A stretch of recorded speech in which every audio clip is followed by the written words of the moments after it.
Africa Leaders Summit. Emira Woods joins me to talk about partnership and future relationships between U.S. and Africa.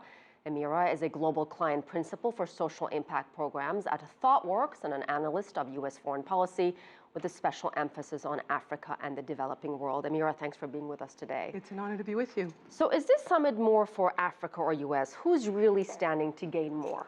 Well, I think we have to see who's at the table. It is primarily the U.S. government and large corporations, particularly those that are engaged in oil, gas, mining, and acquisition of land. Those are the essential ways in which the U.S. is engaging with the African continent. It is through extractives. And so I think we have to begin to channel a new environment where Africa is changing the conversation, understanding that those vast resources that are increasingly of significance in the global economy, that they cannot just be taken out of the country to benefit the 1%, whether it's the heads of those corporations or the narrow local elite that does their bidding, that there needs to be a change in the status quo that puts first the people of the continent, the essential building blocks of healthy societies. You know, I feel like as a Liberian now, we see this crisis with Ebola, the health infrastructure, the education infrastructure, even the basic building blocks of healthy societies are not in place, primarily because of policies made right here in Washington, D.C. Well, you mentioned Ebola. How much will that overshadow this conference?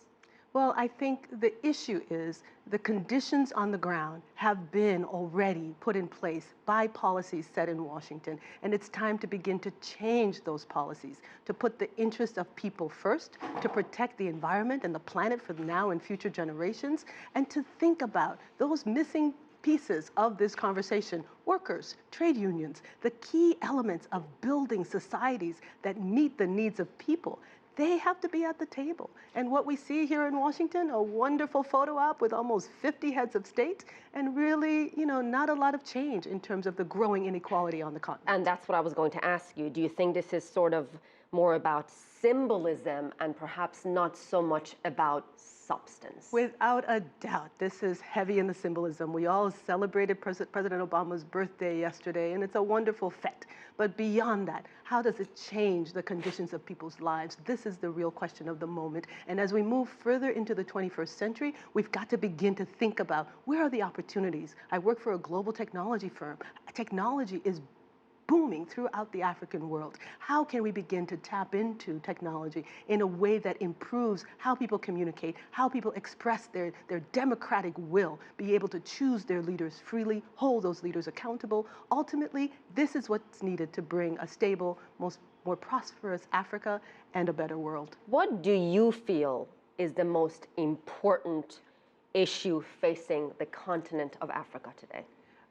Controlling our own destiny. For far too long, it's been multinational corporations, it's been foreign leaders that almost dictate the terms for Africa. It's been international financial institutions like those here in Washington, D.C. And I think it is time for us, driven by people, especially those on whose land those vital resources lie, those workers in the factory floors, they have to take hold, take charge, and demand that their rights, their voices are freely expressed, and they will ultimately be the determinants of this new century. Emira Woods, thank you so much. Pleasure, thank you.